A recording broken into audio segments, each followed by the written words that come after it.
What's up, everybody? Sunday Sessions, episode 31, bringing you all the information you need to know about growing a profitable Amazon business. In this episode, we're going to be talking about ASD, which is a very profitable trade show that we suggest you attend if you sell on Amazon. It's happening in Las Vegas, August 21st to 24th. We're also going to be talking about some other topics. So excited to have you here. Appreciate you joining. Stay lit. What's up, everybody? How we doing right now? What's going on? Talk to me.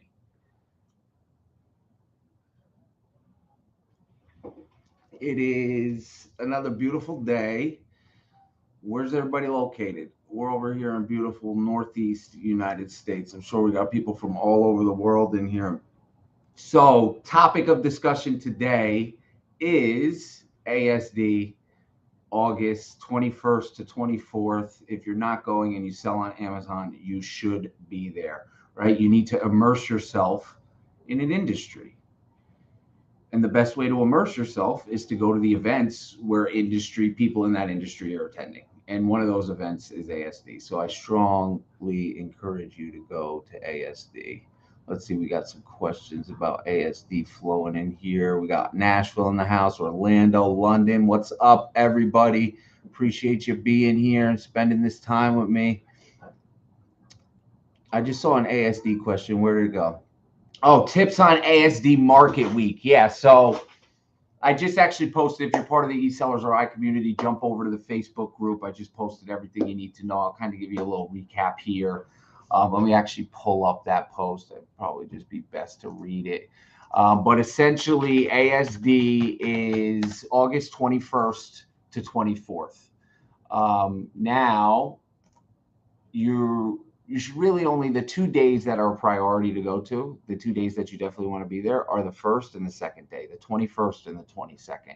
So I suggest flying in on the 20th, right? And you can leave on the 23rd or the 24th if you want to extend your stay and make it business/personal, which I usually prefer to do when I'm traveling because it's a business expense, right? So you go out to nice dinner, stay at a nice hotel, and you write it off, and you only pay for about 65% of the trip because it's deducted at the end of the year, which makes sense. So you want to fly in on the 20th. You can leave on the 23rd or the 24th, or even late night on the 22nd if you just want to be in and out. You definitely want to attend at least, you need at minimum 1 full day, recommended 2 full days. It's recommended because the trade show is rather large. You should bring comfortable walking shoes to the event. You should bring a cell phone charger, some mints because you're in close proximity with people, a pen or a tablet to take notes on, minimum of 100 business cards. The reason why business cards opposed to some of those new digital business cards is because a lot of these companies that you're meeting with, they're old school. You know, the owner's 65. You think he's using a digital business card? He ain't using a digital business card. And when you show him your digital business card, he's going to have no idea what it is. So get yourself some business cards, 100, 200 business cards max, plenty. Also, you want a good night's sleep. You know, for all you Vegas party animals, we're going out there. Make sure you recognize what you're committing to. You know, you're committing there for a business trip. So don't get hammered the night before and show up to the event, 4 hours late. That's not good for business. Hotels, right? Last thing would be hotels, where you want to stay. Now, I suggest staying somewhere connected to the Las Vegas monorail. So that's like Bally's, MGM, Harrah's. All those hotels are connected to the monorail. And the reason why you want to stay in one of those is because the monorail goes directly to the trade center, to and from. So it's very convenient, very convenient. And then also communicate with your friends. If you're in EsellersRI, talk to people in the community, see where they're staying, so you can capitalize on the network, on the networking opportunity, and the ride share opportunity, and then you get to go out to eat with people. There's just really so many opportunities there. It's pretty crazy. But that's pretty much it. ASD is free to attend. I also suggest going to asdonline.com and reviewing their vendor registry, right? And if you can't make it to the trade show, you should still be looking at the vendor registry. It's easy to build relationships in person. That's why I suggest going to these trade shows. That's the foundation of our business growth. I'll give you plain and simple right now, one of the main components of the reason why we are as large as we are today is because we literally go to 15 trade shows a year. And we've been doing it for 6 years. And I'll continue to preach trade shows. And I, as a business owner, will continue to go to every single one of them. And every trade show that I go to, I will continue to tell all of you, especially our EsellersRI community, what trade shows we're going to, when to be there, how to get there, what you should be looking out for, and how to prepare. Because it's fucking important. It's so important. You got to be building those relationships. What's up from Florida? Chicago in the house. What's up? Barcelona. You do over 30 million a year, but I've never seen you drive anything fancy. Yeah, I drive a 2018 Nissan Altima. It gets me from point A to point B. I've never been a car guy. I've just never. Growing up, I had this neighbor down the street, Shaq. We called him. He was a big guy. His name's Aaron. Shaq was always a car guy. You know, motorcycles, cars. That just was never me. And I don't think I'll listen. When I go on vacation, I like to rent nice cars. But the reason why I haven't bought a really expensive car is because honestly, when I go, you know, like a couple months ago, I was in Florida, rented a Bentley, right? I got 4 or 5 days out of it. After 4 or 5 days, I was done with it. It's like, all right, this is nice, but that's not me. That's not me. It's just not me.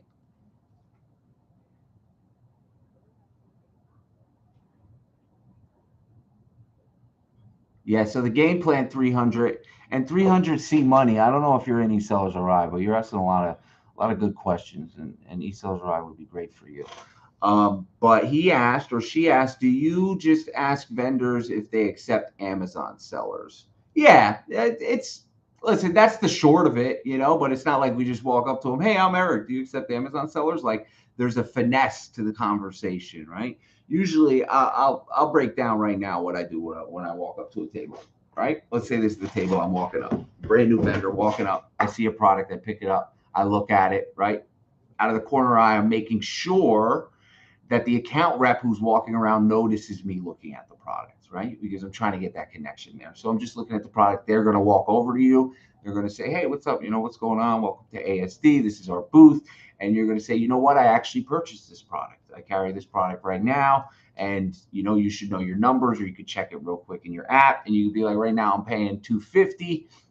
Can you do any better than that? You know, if you can do 220, I'll take 400 of them right now, right? So there's not only opportunity to grow relationships, but there's opportunity to make deals on the spot.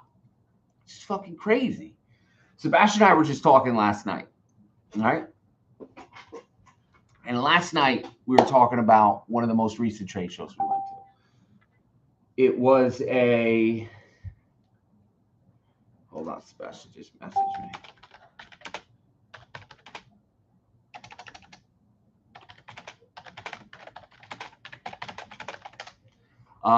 It was a vendor we've been doing business with for only about 9 or 12 months. So a fairly new vendor, right? But it was one of their trade shows. At that trade show, we placed a $450,000 order at the trade show.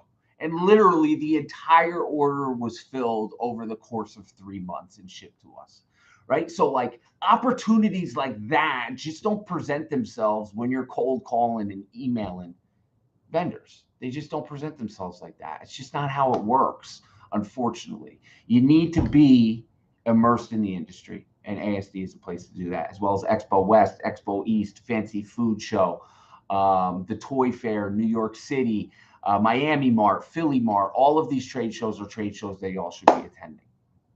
All right? What do we got next? Chia. Do you guys use TA to look through the ASD vendors website? No, I do not use TA. Here's the thing. I love softwares. I fucking love softwares. And the best way to explain how softwares make us stupid is Google Maps, right? Because I've been using Google Maps for, and this is all going to come together. Just give me about 30 seconds here. I've been using Google Maps for, I don't know, 2 decades, right? And I know absolutely how to get nowhere because Google Maps. I just look at my app and I drive where it tells me to go. I'm not paying attention to the roads, to the street signs, to the stop signs, to any landmarks. I'm not paying attention because the application tells me where to go, right? Same things with these UPC scrapers, tactical arbitrage, scan unlimited, wholesale inspector. Same thing with all these softwares you're using. right? They show you the path, but what they're missing is how they got there. It's super important to know how they got there. So I'm a firm believer when I'm looking at these, I'm just using experience, which some of you might not have. And the best way to get an experience is by doing it, right? So when I'm looking at one of these vendor websites, I'm popping open their websites, their links, looking at their page, and just looking for brand name products. If they have brand name products, I'm going to send them a quick email. Hey, it's Eric, pleasure to meet you. I operate a large e-commerce distribution company. I'm interested in opening up a wholesale account. Can you please send me over an Excel file with UPCs, case pack, and pricing and available quantities so I can place an order? I'll have one over by the end of the week. Right? Very straightforward, very simple. And then if they respond, this is where you got to leverage experience, right? And then if they respond, let's say, hey, Eric, thanks for reaching out. Unfortunately, we no longer work with Amazon sellers, or we're not taking on any new Amazon sellers, or we don't sell to Amazon sellers, right? Most people would open that email, read it, and go, oh, shucks. And that's it, right? They just give up right there. Absolutely not. I'm not giving up right there. I didn't grow one of the largest Amazon businesses in the world by giving up. You're not going to grow one of the largest businesses by giving up. You're not going to grow any business by giving up, right? So you got to respond and say, hey, thanks for the information and insight. Is there a reason why you don't work with Amazon sellers? Are you currently, and then you could look at their listings on Amazon. There's usually a few reasons. They're either currently working with a few Amazon sellers directly. They're either selling their products themselves on Amazon, or they're going 1P, which is vendor direct, and Amazon selling their product. Now, whichever case scenario they're giving you, there's recoil to all of them. If it's 1P and they're selling directly to Amazon, the goal would be to convince them to no longer sell directly to Amazon using 1P vendor direct and to sell to you as 3P instead of 1P. And what this is going to do for them is Amazon has 90 to 180 day net terms with their 1P vendors. So imagine being a brand and Amazon selling your products. You have no control over your pricing. The brand is dealing with the same customer support that we're dealing with as third-party sellers, as one-party sellers. They're dealing with the same customer support. And they really can't control the price it's listed at, because Amazon, if they want to move more inventory, they'll drop it, right? So that's a huge value add. Now you got a company that's working 1P direct to Amazon, and you can convince them to move their 1P business to your 3P business. Fucking game changer. Now, the other scenario, let's run through this, right? The other scenario would be they say we're already working with, let's say, 3 or 4 third-party sellers, right? Well, from my experience, being in the industry for nearly a decade, not once has there ever been a company that hasn't changed third-party sellers. It just doesn't happen like that. They rotate them, people mess up, businesses fail.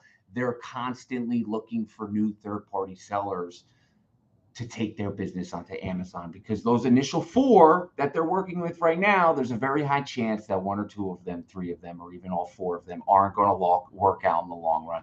And that's when you swoop in and finesse them with logic and knowledge and insights, and then you start managing their brand, right?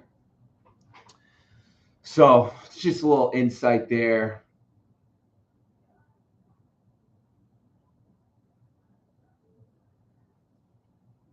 Sorry, I'm reading these.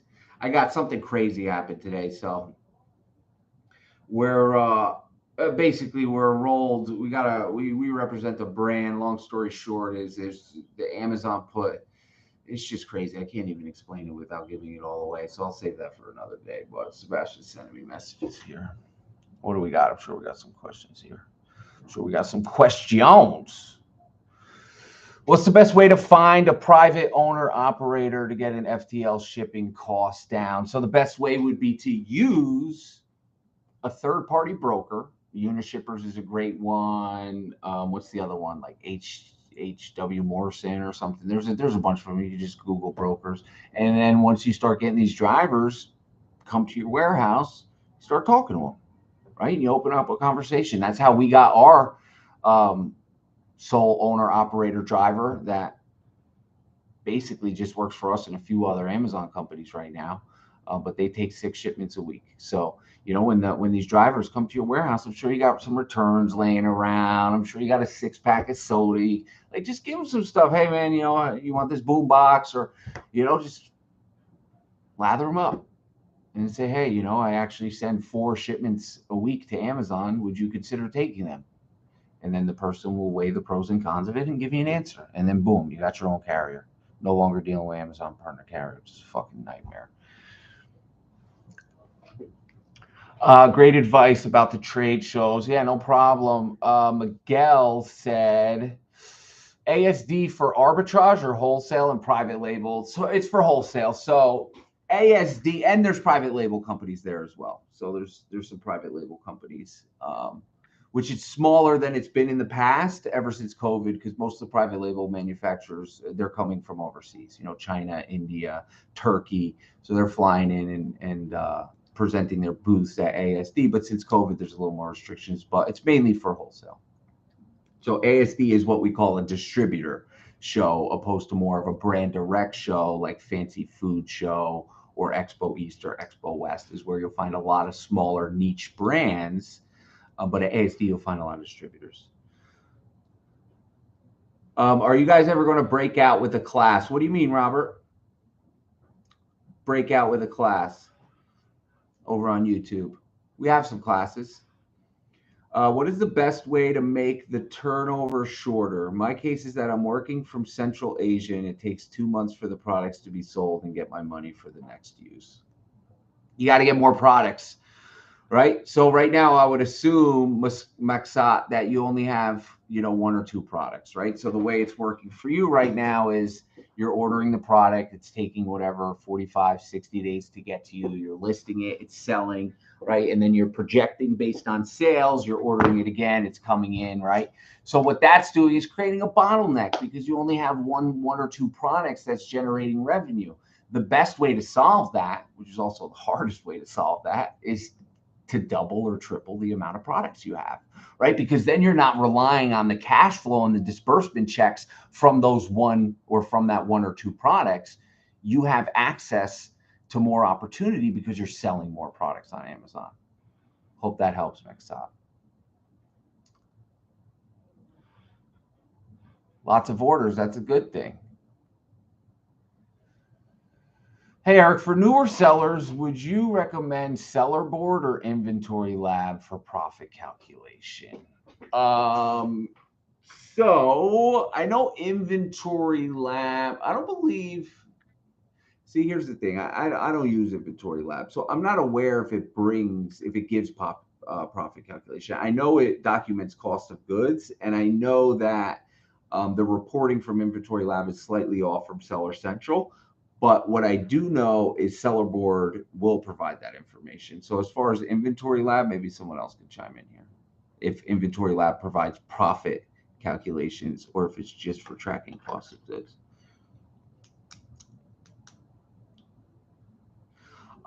So Miguel, follow-up question, is ASD for arbitrage?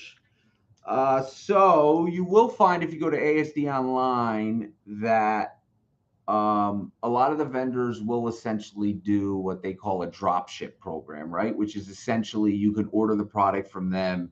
They will ship it in a neutral box to the customer. You know, but most of them are going to want larger orders, you know, MOQs, $2,000 to $5,000, large assortment of products. Okay, Rob said, yeah, Inventory Lab does give you profit results. So I would say for you, if you're brand new starting off, I would go with Inventory Lab then.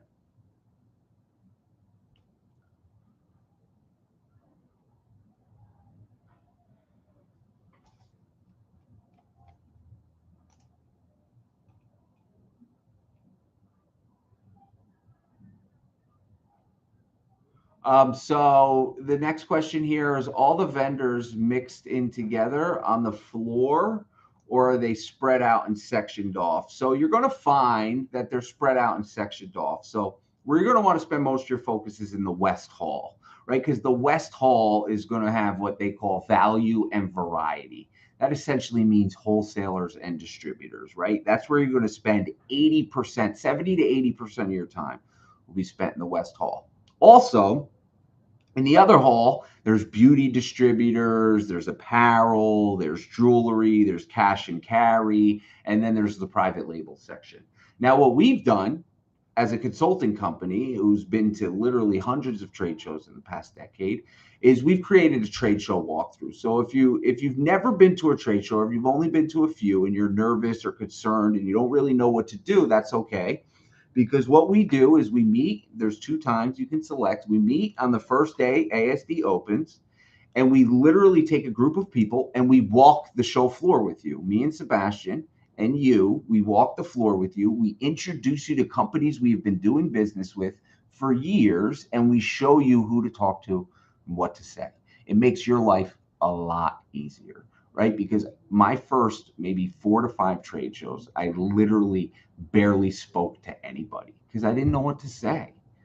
I didn't know how to say it. I knew what to say, but I didn't know how to say it. That's really the best way to explain it. I knew what to say, but I couldn't get the words out of my mouth to say it correctly. I didn't understand the vernacular, so to alleviate the same pressure in your life, because I don't want you to have to experience that, we have a trade show walkthrough where you can literally just join us, right? And we'll show you the ins and outs of navigating a trade show floor.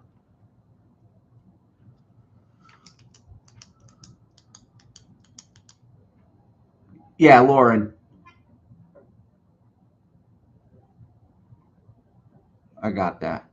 At what age did you start your Amazon business? 34, so it's like 28. It's 28.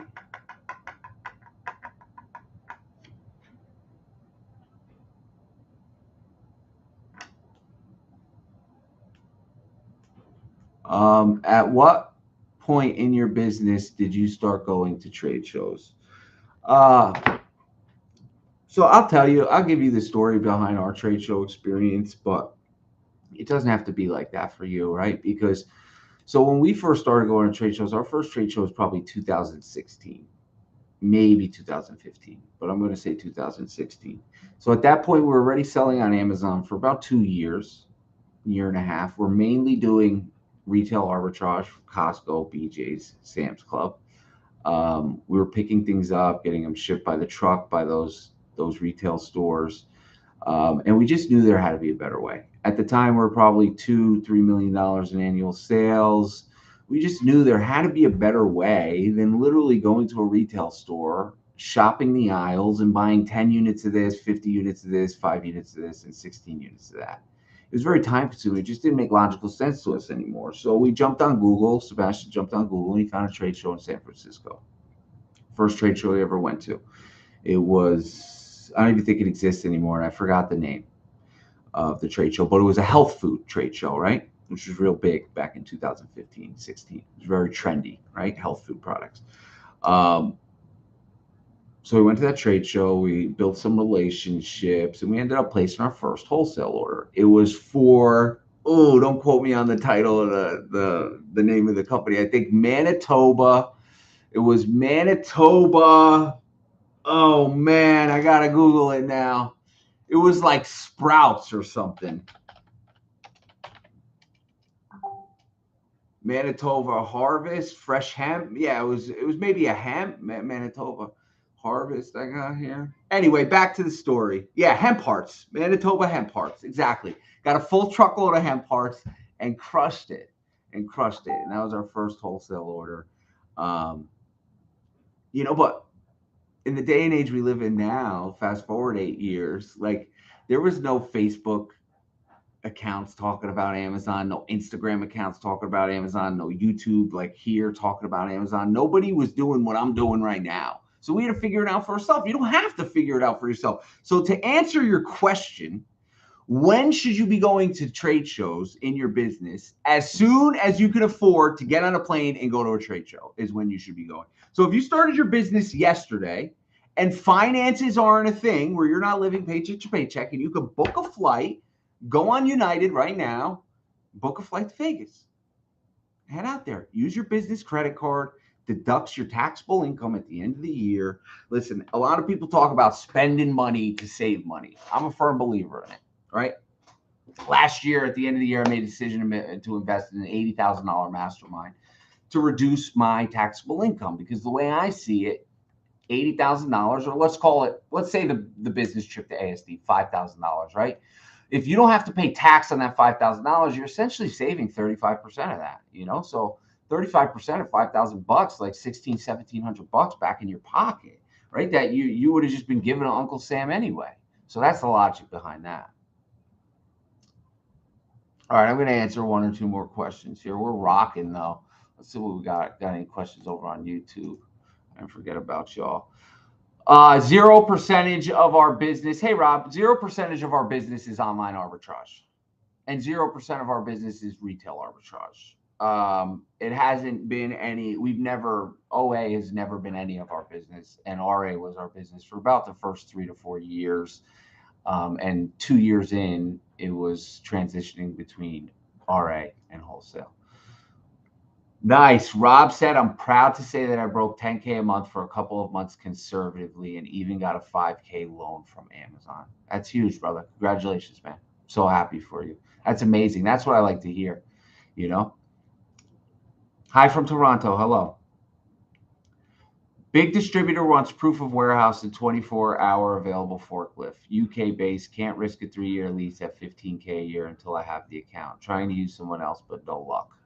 Yeah, so some of these distributors will have requirements like that, especially some of these larger distributors.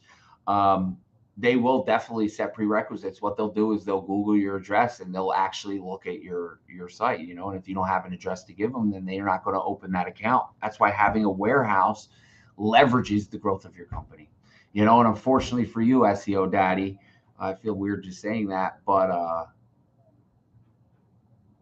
you can do what you said. You can either leverage someone else's warehouse, right? If you got a friend who owns a business, has a warehouse, you could also go to a local business in your community, or wherever you plan on getting these products shipped, and offer them some sort of financial contribution in order to use their dock door to get your products dropped off, and then you come through with trick pick them up and get them out of there. So there are some options there. Unfortunately, I've never been in a situation where there's a big distributor like that and I was able to convince them otherwise. For example, when we used to operate out of Sebastian's home, there was just some companies that didn't want our business because we're operating at a house. And unfortunately, there's just some companies that aren't going to want to open accounts with you unless you have some of the requirements they were talking about, like proof of a warehouse and 24-hour availability to a forklift. Now, because they are requiring that, sounds like a great opportunity. So figuring out what you need to do, even, I don't know what, I'm assuming you're selling in US or UK, because you said that in the UK, 15K a year for the lease. Yeah, so those are your two options. You either fucking buckle down, say, fuck it, I'm doing it, and get the warehouse, or you leverage someone else's. Or you just put that distributor on the back burner until you're in a better position financially to make that investment in the warehouse, All right, what else we got, Chia?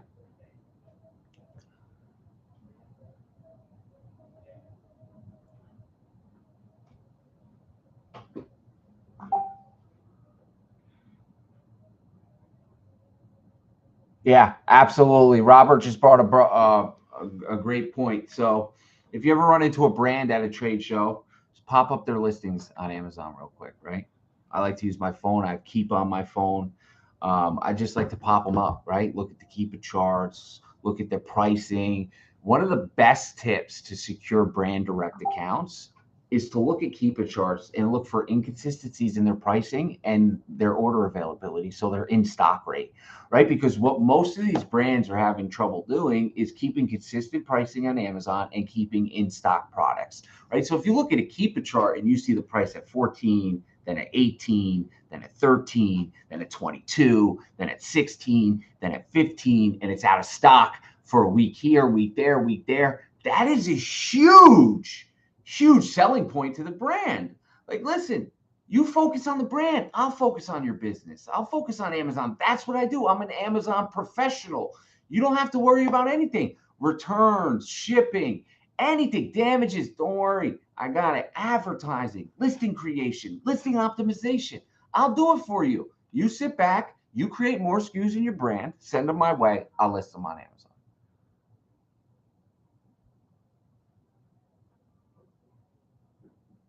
You explain niche concepts really good, like nobody else on the internet. Thank you. Can you go over the script on how to initially email vendors one more time? This video is recorded, so you can watch it on YouTube, and you can hear it again.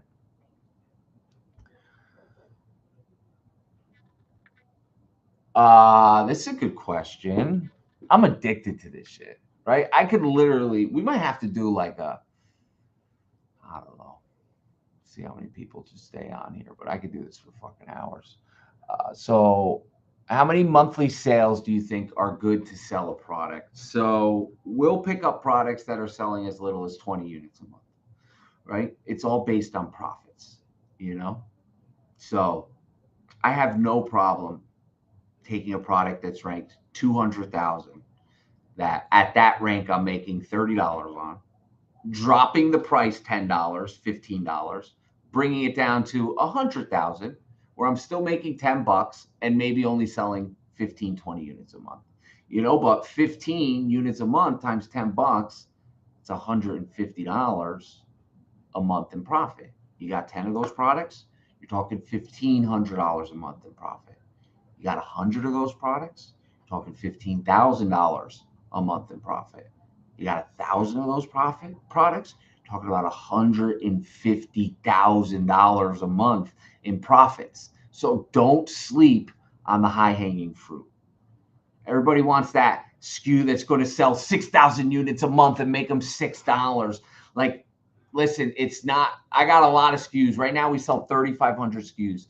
The amount of SKUs I have that sell over 1,000 units a month and profit me over $4 or $5 is probably less than 10, right? So like finding those heavy hitters, they come, but in due time, you know, especially if you're just starting out. That first product you get, it's not going to be selling, 4,000 units a month, making 350 on it. It's just not, right? Because someone else is already on that listing, because you're not the person who's going to, unless you're creating the listing from the rip, right, and controlling it, whether it's through 2D transparency, brand registry, IP complaints, whatever it is, whatever systems you use as a business, then you're going to have competition. But I'll take anything. If it's selling 20 sales, I'm on it.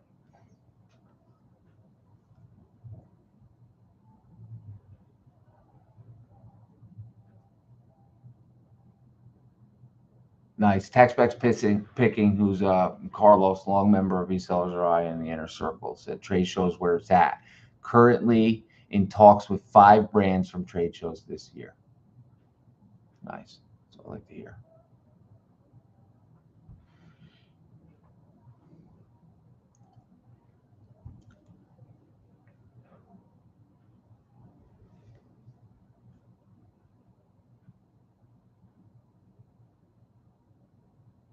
Here's a good question by Moroccan Boss Lady. What's the max sellers you would get on the listing with, and are your prices matching the buy box? Yeah, usually our prices are match the buy box or win the buy box. So whatever our repricer needs to do to win the buy box, go up, go down, stay the same. We let the algorithm do its work. Now, to answer your first question, the max sellers, I don't have a max amount of sellers.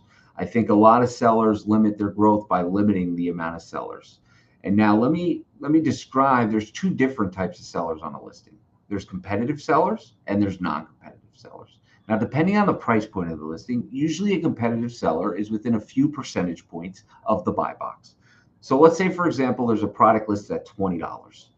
And within a few percentage points of that $20, you got 5 or 6 sellers. And then you got a seller at 28, 29, 30. Those sellers are not considered competitive sellers because they're not even winning the buy box ever, right? The next thing I'd like to do is jump in to Keepa buy box statistics, right? Because it will tell you, let's say there's 15 competitive sellers, which may seem like a lot, right? It will show you in the buy box statistics what percentage of the buy box they're winning, right? So if all of those 15 sellers are winning, let's say 5 or 6%, then absolutely I'm going to jump on. That means I can get 5 or 6% of the buy box share. Now, if one of those sellers is dominating and receiving 95, 96, 97% of the buy box, that would be a reason to jump away and not buy that listing, because it's all about buy box allocation. Now, the last thing I'd like to say about buy box allocation, when you're looking at a keep a chart and looking at what sellers are getting, what percentage of the buy box, something I found out on a call with one of my inner circle members the other night is we happened to be both selling the same product. So we're like, you know what, this is so cool. Let's dive into the metrics. So we pull up the keep a chart, we pull up our sales, they pull up their sales, and we're looking at it. Lo and behold, we look at the buy box statistics for the past 30 days. They have 60%, we have 40%, right? I don't remember the exact numbers, 50, 40, 60, 40, doesn't matter. At the end of the day, we had a higher buy box percentage, or they had a higher buy box percentage than us, right? But we were still winning more of the buy box. So that goes to show me that buy box allocation also depends on the time they are giving you the buy box, because he had more buy box percentage, but that goes to show me that they're probably giving him the buy box in the middle of the evening when less customers are shopping on Amazon. Because even though he had the percentage of the buy box more, we had nearly triple the amount of orders that they had. So buy box percentage is not just, you can't use it as the sole indicator of how much sales you're going to get, because it also has to do with the time of the day that they are allocating the buy box to that seller. And that's something that we could talk about for hours.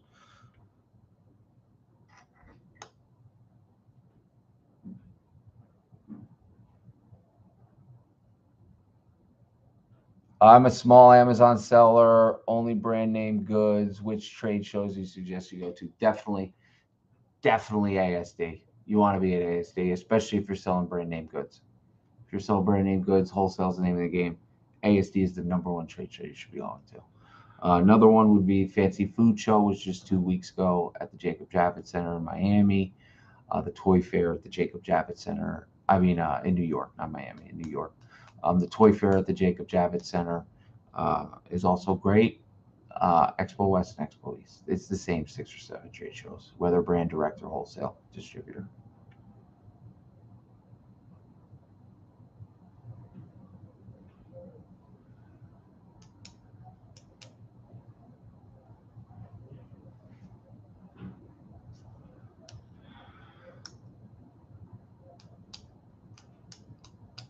Oh, that's a good question. I actually just experienced a nightmare with this. So then this is the last question I'm going to answer. Then I got to break out of here.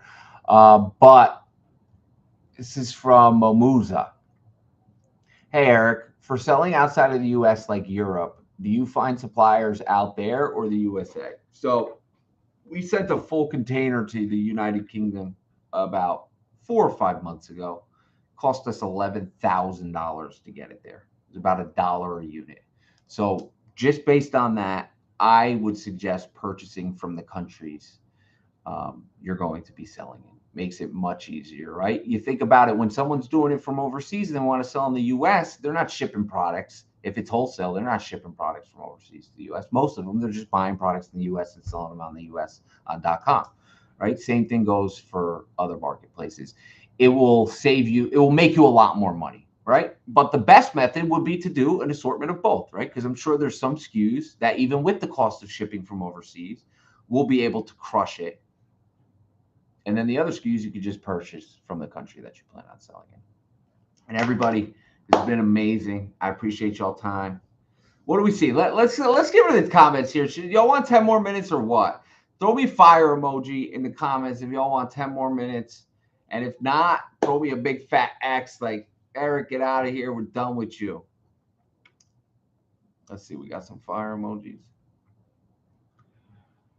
Looks like y'all had enough of me. Oh, there's some fire emojis. Here they come.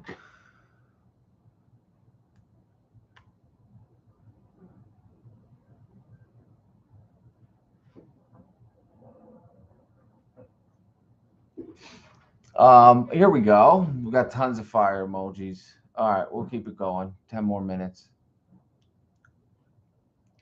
All right, we're going to jump to the bottom. I looked up the ASD trade show is the 21st to the 23rd. Yes, 21st to the 23rd. How do I link up with you to learn how to move around the trade show floor? So if you're an EsellersRI member, you get a 50% off, $497. I just posted a link in the Facebook group. If you're not an EsellersRI member and you'd like to join the trade show walkthrough, it's $1,000. Send me a message on Instagram with your email. We'll get you an invoice. We'll get you set up. Let's see what else we got here. Let me wave to everybody. Do some waving. Do the wave. All right. Let me scroll back up. What do we got? A request to be in the video? Oh, sending me badges. I don't know what those do.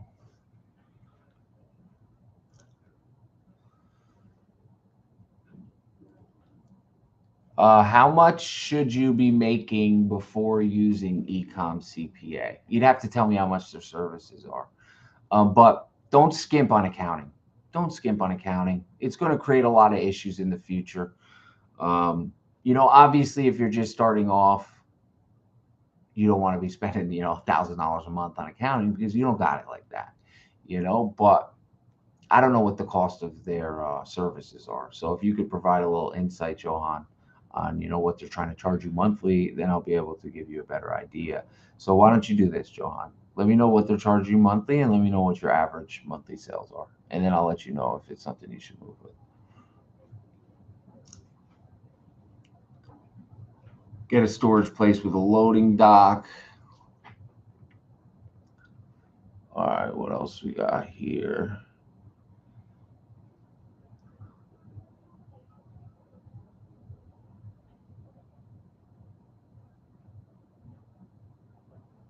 Which method to finding suppliers worked for you? So the two main methods and the methods that have find us the most suppliers: Google trade shows, Google trade shows, trade shows, Google trade shows, Google trade shows. That's it.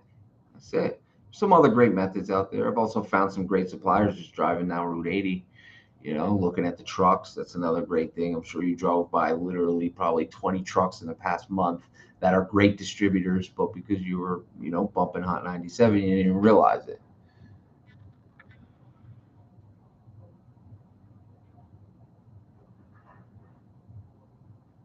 What else we got here?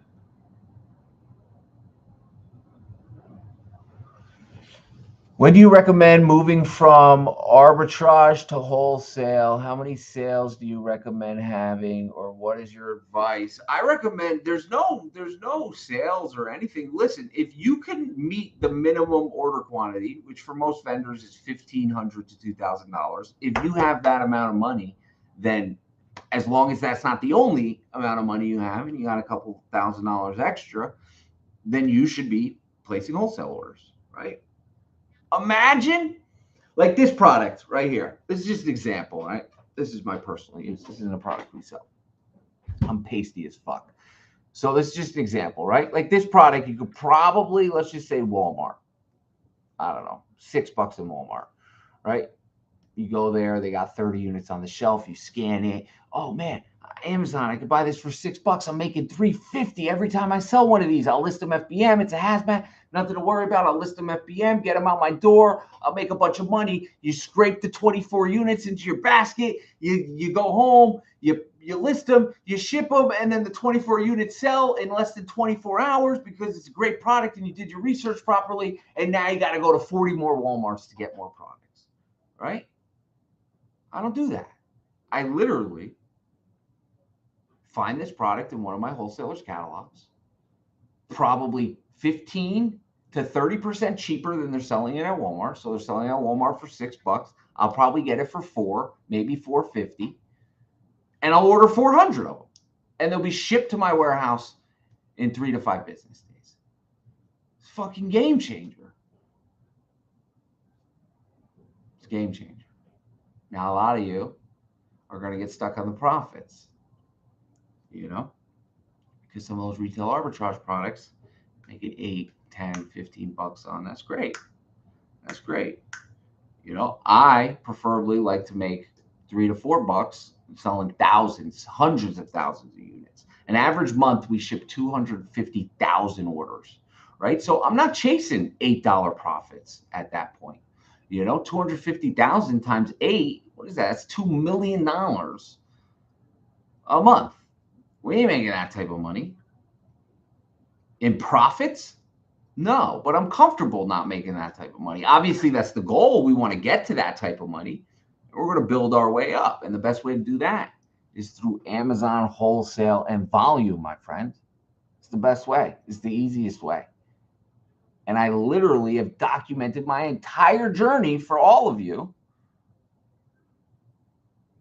And you can watch it and learn from my experiences and not waste your time figuring it out for yourself. And it's called EsellersRI.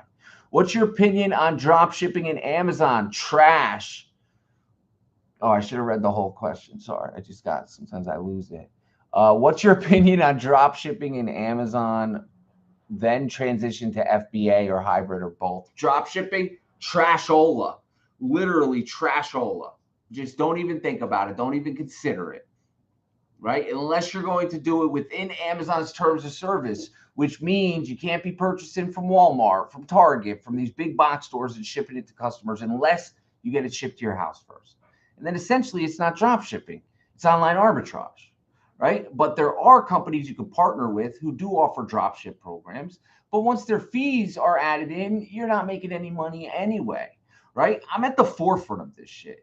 Literally, you guys know all these automation companies, automation this, automation that, automation drop shipping. We'll build you an automated drop shipping.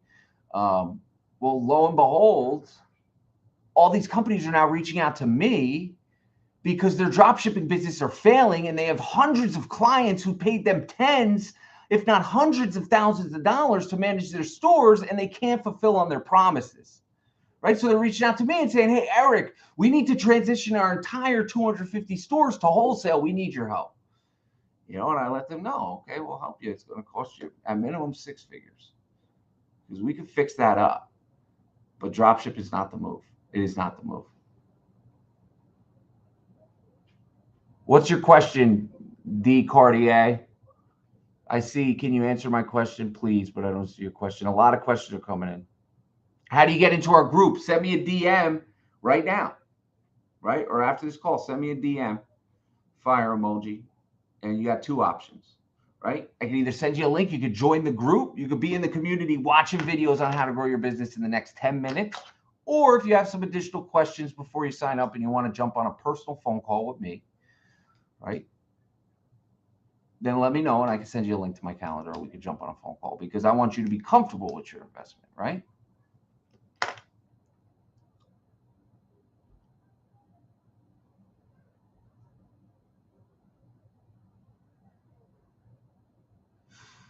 Yeah. So, and here's the other side, and this is why we did 250 reinstatements, Amazon reinstatements last year.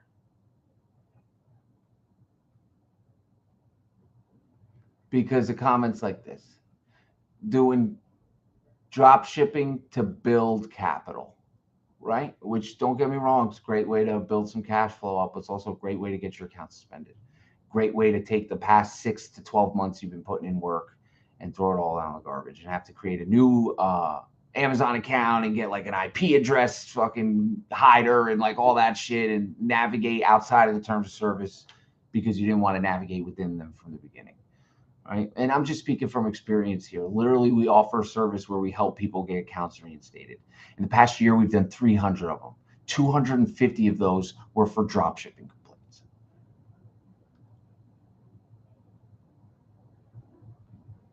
On Amazon.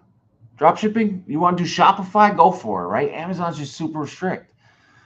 What's the best websites with a list of vendors, distributors for brand name product? There ain't no websites like that, man. Not that I'm aware of. Just like a website, you go in and it's got a list of every single distributor. There's companies like, or there's websites like Owler.com where you can see companies' competitors. Owler, like an owl, like ER.com.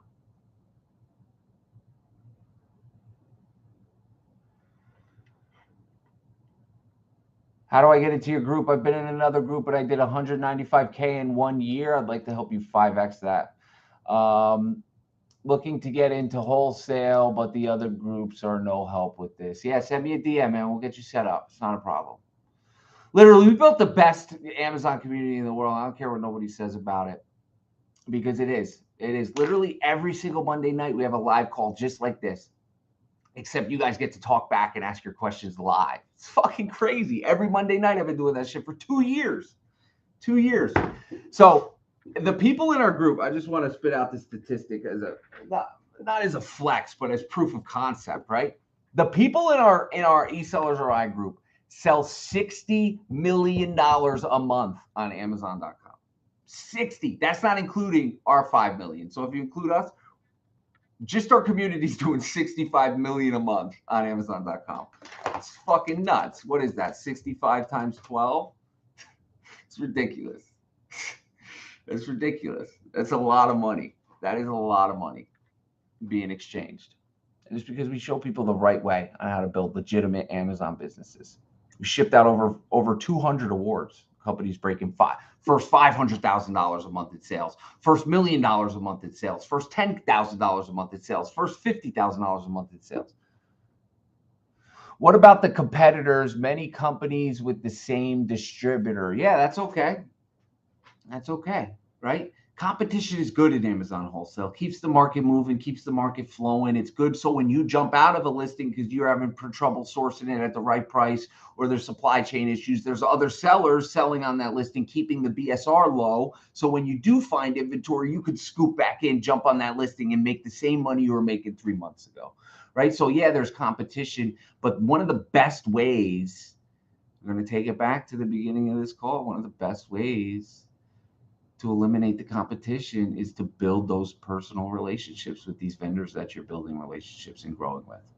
And the best way to do that's at trade shows, and also spending money, right? Because if I'm spending $200,000 a year with a vendor and you're spending 20K a year, I'm doing 10X what you're spending. I'm probably going to get a better price, right? I placed my first 5K order and I'm not ungated in the brand. Oh, you fucked up, bro. I placed my first 5K order and I'm not ungated in the brand. What should I do if Amazon doesn't accept my invoice for some odd reason? You're fucked, man. You're going to have to sell the inventory. You should have made it. So first, let me give you the solution to prevent the problem from happening in the future. A test listing. Very simple. Before you buy any product to purchase and sell on Amazon.com, go to add a product tab, create a test listing. It will tell you the restrictions. Now for you, D Cartier, you're just going to have to wait. My fingers are crossed for you. I'm hoping that invoice works. If it's a national distributor, it will work for you. You shouldn't be concerned about it. If you have any issues with the invoice, I suggest printing it out. You can, next to the UPC, you can write the ASIN on it and then rescan it into your computer and send it to them. That could help if there's any issues with your invoice and they don't approve it on the first time. Sometimes we'll do that in resubmissions to get it approved on a second, third, or fourth attempt, which works. Because the way Amazon works is they have teams, right? And what most people don't realize is if you send an email at a different time of the day and a different day, you'll probably get a different team member. So if we ever get denied approval, like this gentleman's talking about, he's not approved to sell products, spent 5K on. If I got denied, sir, and I was ma'am, submitting that invoice, I would submit it. Let's say I submit it on a Monday at 3 in the afternoon. I'd submit it on a Wednesday at 3 in the morning, right? Because you're going to get a different team to look at it.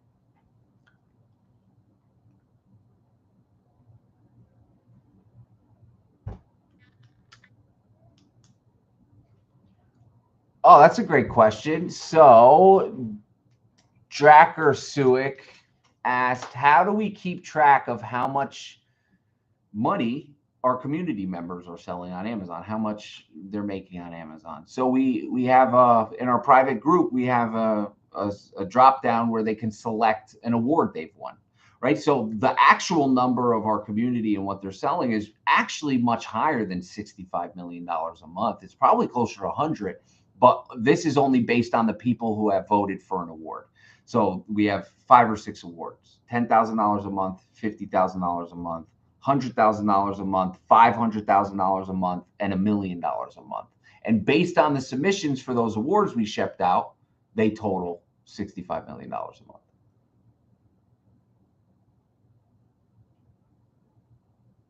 Oh, yeah, man. Oh, so you haven't placed it yet. You don't want to spend $5,000 on it then. You don't want to do that. I thought you placed it already. If you haven't placed that order, you should decrease that quantity and get a case. You should literally get a case just with 10 units on it to submit for an invoice. That's all you need to do. Add some other products to it that you're approved to sell. If you need to meet a MOQ, you shouldn't have to spend $5,000 to get ungated. Or you can find the same product from, let's say, Frontier or EE Distribution or whatever type of category it is. You can find another distributor with not so high MOQs, but you don't want to have to spend $5K to possibly maybe not get approved.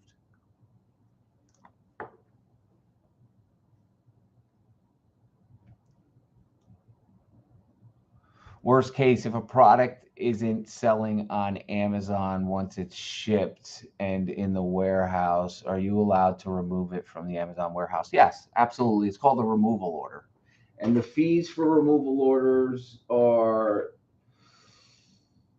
0 to 5 pounds or 0 to a half pound is 52 cents a unit. A half pound to 1 pound is 75 cents a unit.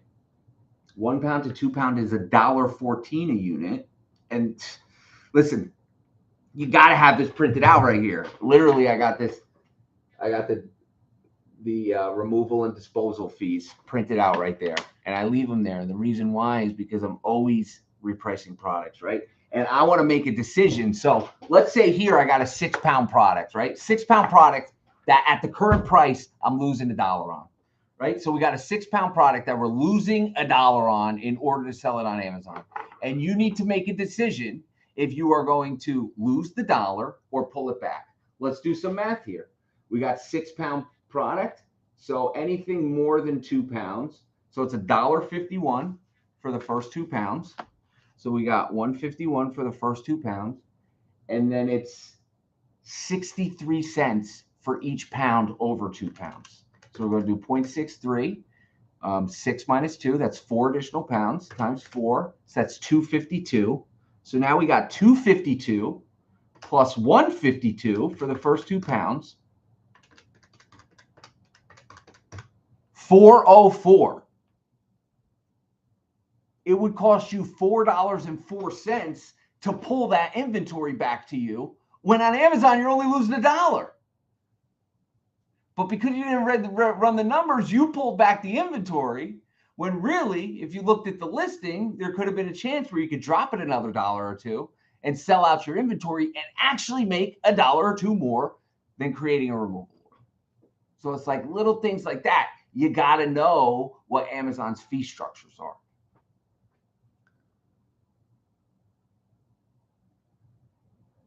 Yeah, if that's their MOQ, don't do it. It's tough, man. It's tough. It's tough. I want to say don't do it. I personally wouldn't do it. I wouldn't even do it at the situation I'm in now, regardless of being a new seller or not. If I had a SKU that needed approval and the only way to buy it was I had to spend $5,000, I would not spend the $5,000. It's just too much risk associated with it. I'll raise this up a little, get closer there. All right, we got some questions over here. David Diaz says, what is drop shipping on Amazon and why isn't it allowed? So drop shipping on Amazon is essentially, let's say, we'll go take it back to this copper tone, right? You find this product listed at Walmart, copper tone, you then list it on Amazon, and every time an order comes in, you fulfill the order from Walmart directly to the customer. That's drop shipping. Right? And it's against Amazon's terms of service, because what happens when you ship this product that was in Walmart to an Amazon customer is it shows up in a Walmart box, or it shows up in a Target box, or a Kohl's box, right? Or a Foreman Mills, any of these retail stores, it shows up in their box instead of Amazon box. And if you get enough of those, your account will get shut down and then you'll have no business.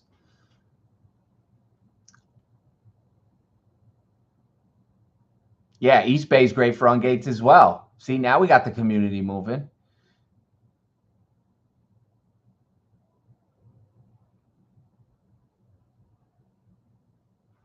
Do you go over our porch? This is a good one. Do you go over our purchases? Do you go over our purchases before buying them in the course? No. So I will not. You can't just. You don't get direct access to me where you can send me an email and I can review your order. But we do have live weekly calls, and if you're comfortable, sharing the ASIN, I can pop it up and go and review it live with you. Absolutely. For that more direct access that you're talking about, Moroccan, that would be more of our inner circle. Definitely with our inner circle right now, we have 25 businesses, and we work with them it's a year commitment, and we work with them more directly. And we review orders, we fly to their warehouses, we train their teams, we optimize their workspaces, we train their buyers, we help them understand their metrics better, increase their production, decrease their overhead. We really analyze their businesses and work with them directly to help them do things like that.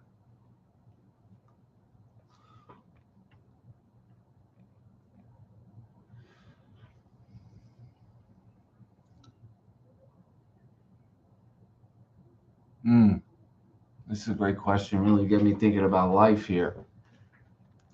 So this person said, do you think Jordans will sell during a bad economy?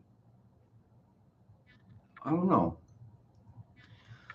And here's the thing with a bad economy, right? I was just talking to my mother about this because I sent an email to our ad team. I've realized that we run some ads on YouTube and Facebook and stuff, and I realized the customers we were getting lately were all broke. They all had no money, and so I emailed my ad manager and I said, hey, ad manager, these past 2 weeks, the customers, the submissions we're getting from our ads, in our email collector, they have no money. They have no money, and she said exactly what you said, right? She said, Eric, yeah, it's economic crisis. We're on the cusp of a recession. We're in a recession. It's the people don't have money. And I responded to her. I said, that's absolutely unacceptable. That's unacceptable. People always have money. I just need to target them properly. You just need to target them properly. People always have money to spend, right? There's people who have lots of money to spend in recessions. You just need to find those people and offer them a service that they're willing to spend their money on, right? Now, when it comes to shoes, clothes, higher end products, you definitely will see a decrease of some of those in a recession, 100%, right? Because a majority of the people don't fit what I was just talking about, the people who have money, right? Recession-proof money. But with that being said,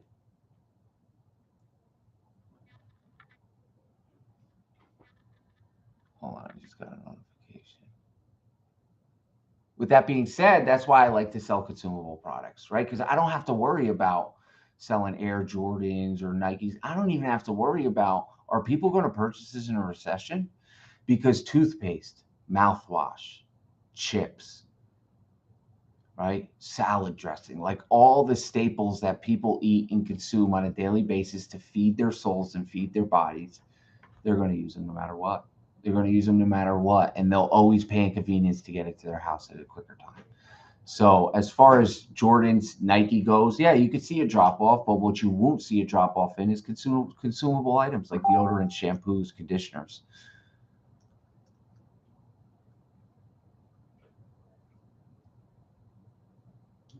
Yeah, see, Moroccan boss lady would be a customer for you, right? Recession proof or not, she says she's always buying Jordans for her family, right? So that's someone who, for me too, right? Like if I want a pair of Jordans, I'm going to buy a pair of Jordans. It doesn't, what's happening in the economy isn't affecting my Jordan spending, but there's a lot of people that what happens in the economy affects their Jordan spending.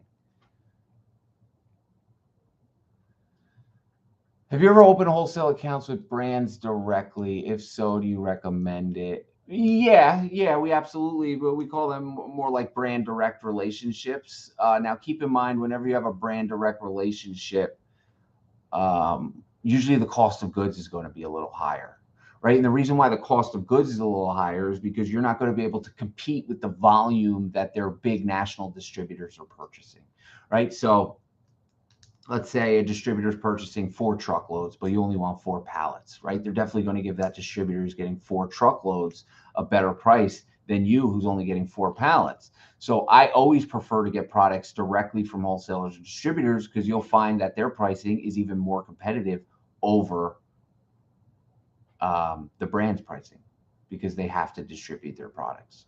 So there are options where brand direct is definitely more beneficial. Usually when brand direct is more beneficial is when you're the exclusive seller, where you're getting better pricing than you could find from wholesalers or distributors.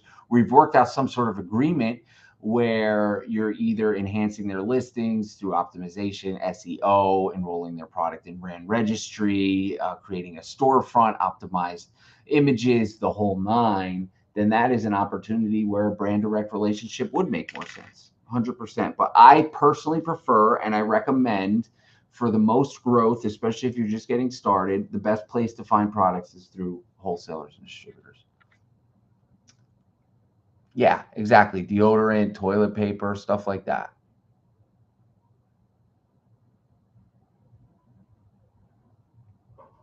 All right, my friends, this has been amazing. Appreciate your time. Do you think 3PL is a good option if I'm scaling fast because we, two of us, can't label all the pallets fast enough for inventory turn? Um, yeah, absolutely. Absolutely. If you can't handle the work labor and you can outsource that to a prep center and still be profitable on those listings, absolutely do that. Right. And then what it'll help you do is grow your cash flow, grow your capital, because the goal would be, I know right now you don't have a warehouse based on our previous conversation, but the goal would be SEO Daddy, 4, 6, 8 months from now to be able to have a warehouse. And by leveraging that prep center in the interim, you'll be able to make more cash flow. So when you do get the warehouse, you'll be able to put an employee in the position of packaging those items. Because the first job that everybody should source to have someone else do in their Amazon company is prepping products. Prepping products takes the most time. It's the most laborious. It's the least fun, in my opinion. And it's easily outsourced or insourced, which I prefer. I always prefer insourced. Just had a meeting this morning, fucking nightmare because our VAs, there's such huge disconnects between our VAs and our in-state employees, right? So I personally always prefer in-house, but you definitely could manage some VAs. Now, obviously, if you're going to need a labeler, they'd have to be in-house. But yeah, definitely. And EsellersRI is good for any country in the entire world. We have about 45 international students in EsellersRI, possibly even more. All right, my friends, it's been a pleasure. Appreciate y'all. Catch you on the next Sunday sessions. If you're not subscribed to the YouTube channel, smash that subscribe button. Also, check us out on Instagram. We'd love to help you grow your business. I want to help you get from whatever you're doing now and 10x that shit. If you're doing $10,000 a month, I want to help you do $100,000 a month. If you're doing $100,000 a month, I want to get you, and I can get you to $1 million a month. So let's do it. Send me a DM. I want to get to know y'all. I want to help y'all. Have a beautiful day. See you in ASD. Stay litty lit, my friends. Adios.